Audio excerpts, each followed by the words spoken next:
The most famous fire in American history happened in Chicago on October 8, 1871. But it's not the fire that is so remarkable.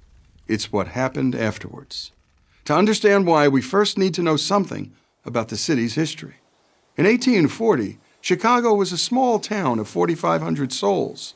It ranked 92nd in population in the United States, yet only 3 decades later, by 1870, just a year before the Great Fire, Chicago was closing in on a population of 300,000, making it the 5th biggest city in America and the fastest growing city in the world. What led to all this rapid growth? In 3 words, location, location, location. Chicago was near the center of the country and near where the waterways and railways met, city historian Tim Samuelson notes. It was a perfect place for anything and anyone to get anywhere. Timing had a lot to do with it, too. America was moving from a rural to an industrial power. Chicago was right in the middle of the action. Ironically, its rapid growth was almost its undoing. Chicago had to build and build quickly, and so they built it out of wood, explains Sarah Marcus of the Chicago History Museum. It was quick, it was easy, and it was cheap. And as it turned out, very flammable. By most accounts, the fire started on the city's west side, near the DeKoven Street barn of Patrick and Catherine O'Leary. No one is sure of the cause, but it could have been anything, from vandals to a drunken neighbor to that clumsy cow of urban legend. Within minutes, the blaze roared out of control, tearing through Chicago's business district.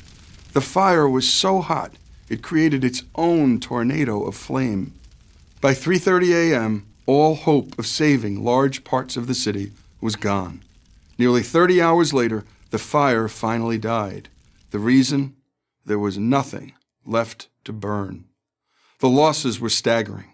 The fire claimed nearly 300 lives, destroyed over 17,000 buildings, covering almost 3.5 square miles, and caused damage of over $200 million, about $3.8 billion today. Roughly a third of the city lay in ruins, and 1 out of every 3 people living in Chicago, nearly 100,000 residents, became homeless overnight. All the law offices were destroyed. All the major hotels were destroyed. All the major department stores were destroyed. And all the major banks were destroyed, Chicago weather historian Tom Skilling notes.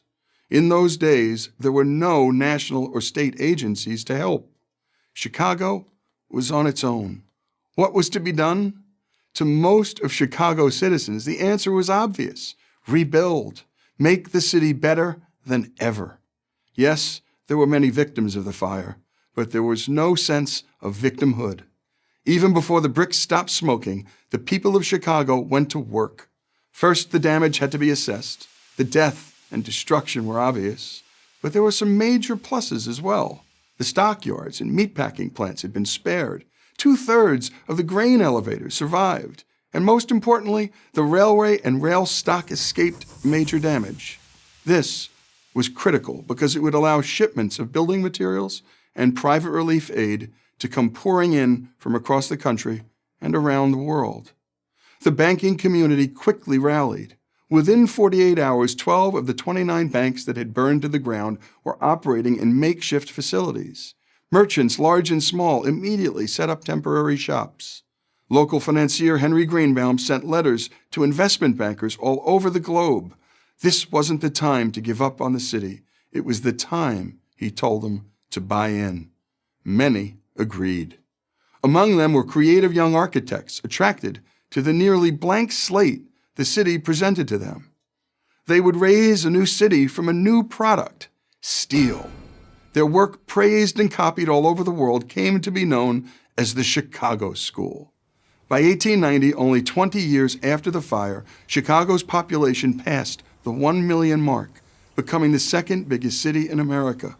The population had more than tripled since the Windy City's darkest night. Why is this all important to know? Because the government didn't rebuild Chicago. Chicago rebuilt Chicago, and with astonishing speed and energy. A can-do spirit, devotion to community, and free market capitalism made it happen. It's impossible to look at this achievement without admiration and more than a bit of nostalgia. Could we summon that same spirit today? Yes, we can.